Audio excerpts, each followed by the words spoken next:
And to talk more on UFC 257, we bring in the one and only Ariel Helwani, big Bills fan, and he's repping it with his jersey on. Thanks for joining us, my friend. Let's go. Thurman Thomas. Oh, it's so great to be here. You know, I've been such a big fan of SportsNation. This is my SportsNation debut. You guys have been on the air for like 3 weeks. You don't call, you don't text, you don't invite me on. So I had to come represent Bills Mafia because this is the AFC champions right now. I know, I've seen the game already. We're about to win on Sunday. You guys don't have to watch. Spoiler alert, Bills are winning. We're going to Tampa. Ariel, Sorry, you barely got on this show. You barely got on this show because you know I would have just asked all of it. So you need to slow down with all of that.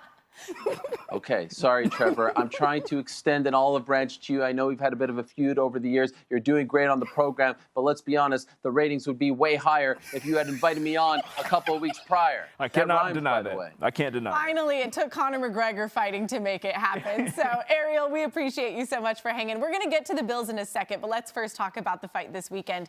You got a chance to sit down and do a one-on-one interview with Conor McGregor, which was unbelievable, I do have to say, but just curious what your biggest takeaway from that interview was. Other than the Bills beating the Chiefs this weekend? Yes. Okay, sorry, I had to slide that in.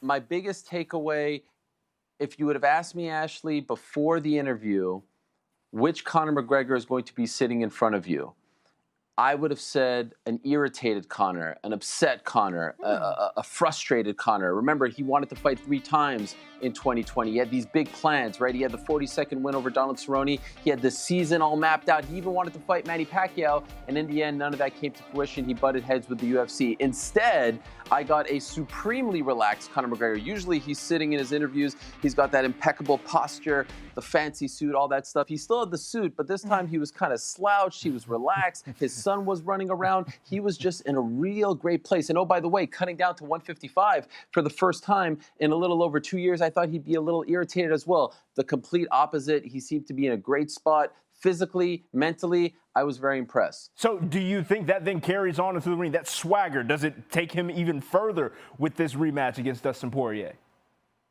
100%. As he put it, the storm is behind him. He feels like he's in a good spot. He feels like he's kind of figured out how to be famous, how to get his life on track. Let's be honest, in 2019, it was completely off track, and it looked like he was about to lose it all.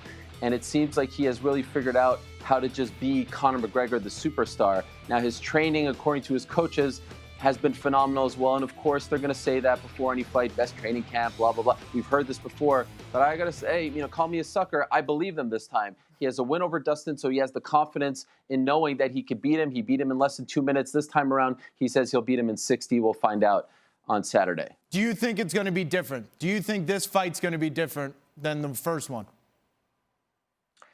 I think it lasts a little longer. Ultimately, I think Conor wins. I think he's, like I said on Monday on my show with DC and Helwani, cheap plug. I feel like he's one of the most underrated fighters in the sport.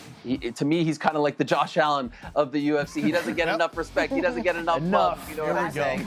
I don't feel like people give him his proper due, and I think he's going to remind people that he's still, if you want to say Khabib is number 1 at 155, he's number 2. He is still the man when it comes to the active fighters right now, 155, because, of course, Khabib Nurmagomedov recently retired.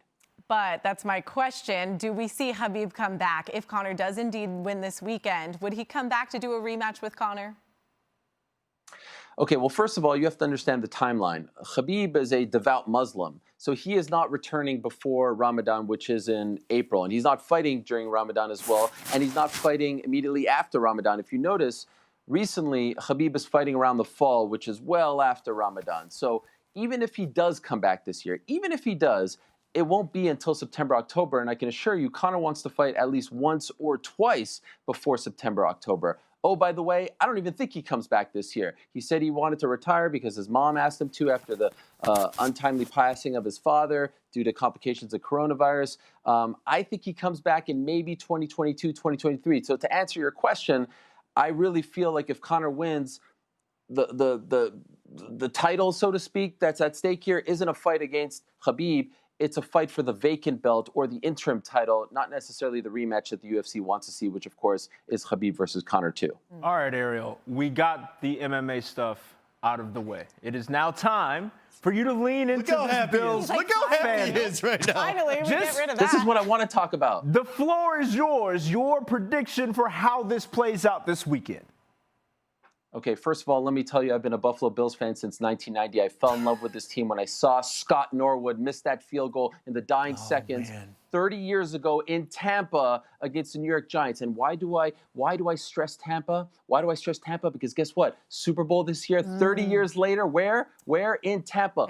Full circle, my friends. The last time we played in the AFC Championship, and yes, I say we because I'm a proud member of Bills Mafia dating back 30 years. The last time we played in the AFC Championship was against these same Kansas City Chiefs at Arrowhead. Quarterback then, Joe Montana. Quarterback now, Patrick Mahomes. Why do I mention Patrick Mahomes? Because I want him to play on Sunday, excuse me. What did Ric Flair famously say back in the day? To be the man, you gotta beat the man, right? Hey. I want to beat the man on Sunday. I want to waltz into Arrowhead, which we will do. We will win 31-24. Then I want Tom Brady to exercise those demons of the New England Patriots of yesteryear. I want Tom Brady. We will lay the smack down. We will be the champions of the world come February 7th. You heard it here first. Clip this off. Bills are winning the Super Bowl finally, and we get the monkey off our back. Hey, Ariel, the last person you want running into that stadium is Tom Brady. 71-2 against the Buffalo Bills in his career. That's the last person you want. I want Tom. I want all the smoke. I want all the bad juju. I want Tom. I want Giselle. I want Gronk. I want all those old fogies. We want them now. Josh Allen's the MVP. Sean McDermott's the coach of the year. Stephon Diggs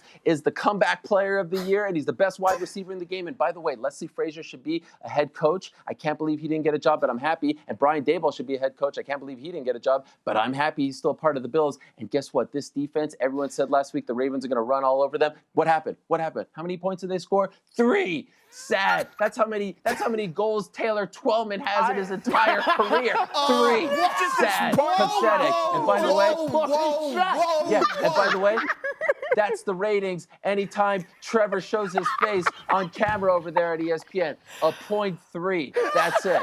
Bills winning on Sunday. You heard it here first. Screen. Ashley's the real star of that show. Get him out of here. Ariel's Ashley, my say boy, goodbye. And so we're going out as buddies. You too. No. Love it. Club That's de my foot. guy. That's my Club guy. de foot. I'll cheer for the Bills just because I love you, Ariel. Thanks so much for joining us, and enjoy the fights as well as your Bills game this weekend. Josh Allen is Conor McGregor. Go Bills, baby. What?